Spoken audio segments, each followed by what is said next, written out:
ჩვენ უკვე ყველანი შევეჩვიეთ ერთი და იგივე სურათს.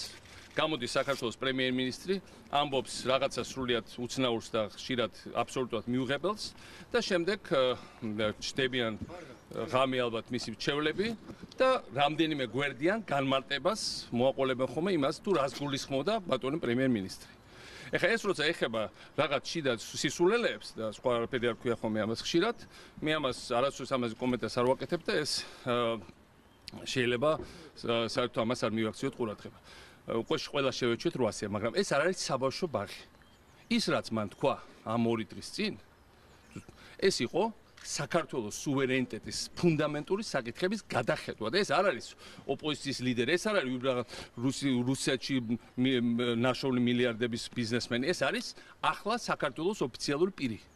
და მან განაცხადა ზუსტად ის, რასაც აცხადებდა მთელი ეს წლები რუსეთი. რუსეთს არასოდეს არ უთქვას, რომ მან არ გადმოკვეთა საქართველოს საზღვარი. რუსეთი იძახოდა, მინდა ყველას შევახსენო, რომ მე გადავკვეთე საქართველოს საზღვარი, მას შემდეგ რაც საქართველოს შეიარაღებულ ძალება იმოქმედეს. ყველამ დაწყებული ტალიანის კომისიიდან დამთავრებული ყველა საერთაშორისო ორგანიზაციით თქვა, რომ რუსეთი უკვე შემოსული იყო, რაც შემდეგ საქართველოს იძულებული იქნა რომ პასუხა და ყველამ გამოაცხადა რუსეთი ოკუპანტად და აგრესორად. ასე რომ მან პირველმა გარდა ხუგო ჩავესისა, პუტინისა, მედვედევისა და ასეთი რუსი ოფიციალური პირებისა პირველად კიდე ერთმა თანამდებობისმა მსოფლიოში დაადასტურა ის, რასაც მთელი ეს წლები აბდოდნენ რუსები. ეხლა მართლა თავს ხوار გავისულელებთ. ბოლო 48 საათი თუ რამდენი საათი რუსეთის საინფორმაციო საშუალებებს აქვს მორთული ერთი ღრიანცელი და აჟიოტაჟი ოფიციალურ საინფორმაციო საშუალებას ვიძახი და ნამდვილი ზეიმი აქვს გამართული, რომ აიბა რაც გეუბნებოდით საბოლოოდ საქართველოს ეს აღიარა. და ეხლა გინდა განმარტები მიეცი და გინდა 50 გვერდიანი ბოდიშები და გადათქმები. ეს უკვე სიტყვა გამოუშვი და უკვე სიტყვა უკვე გამოშვებულია და სიტყვა მოიდო თელ მსოფლიოს. მათ შორის აქ მაგალითად პოლონეთში ნამდვილი გაუგებრობა ხრების საჩეჩო და სკანდალია ამ თემაზე. ეს ერთი. მეორე.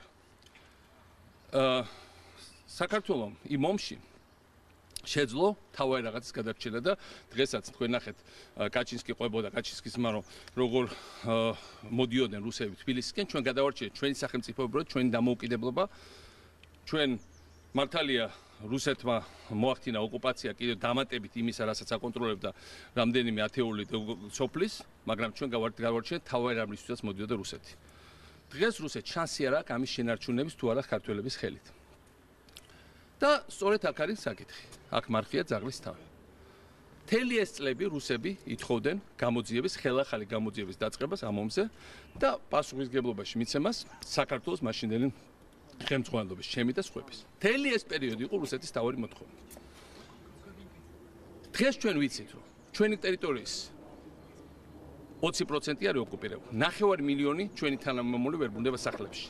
მე მინდა გვიკითხო, აი ამ სიტუაციაში როცა თელმა მსოფლიომ ყველაფერი უკვე დაადგინა, რეზოლუციები მიიღო, დეკლარაციები გამოაქვეყნა, საერთაშორისო კანონებში ჩაწერა, აღიარებების პროცესები გაუჭედეთ ბოლომდე რუსეთს, რა ფუნქციას ემსახურება ის გამოძიების დაწყება, რომელსაც მთელი ეს პერიოდი ითხოვდა მხოლოდ ერთი სუბიექტი, რეალურად, რუსეთის ფედერაცია.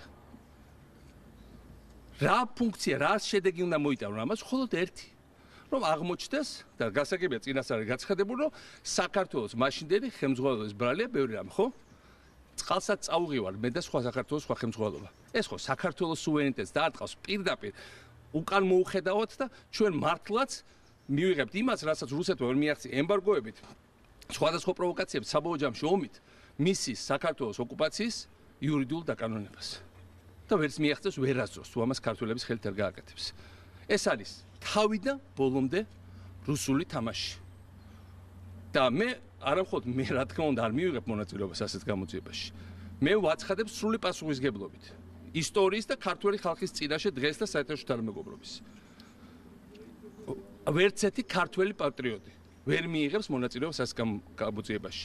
ეს გამოძიება არის რუსული თამაში, რუსეთის დაკრულზეც ეკვა, ეს არის ეთყობა ის რაღაცა გარიგება რაზეც ალბათ იყო საუბარი, მე არ ვიცი, მე ამ დეტალებს თავს ვერ დავდებ, მაგრამ ხედავ, რასაც ხედავ იმას, რომ აკეთებენ თავის ხელით რუსეთის საქმეს. ის რაც 2008-ში მათ ვერ გააკეთეს ამ ყველაფრით, ახლა უნდათ გააკეთონ ქართველების ხელით.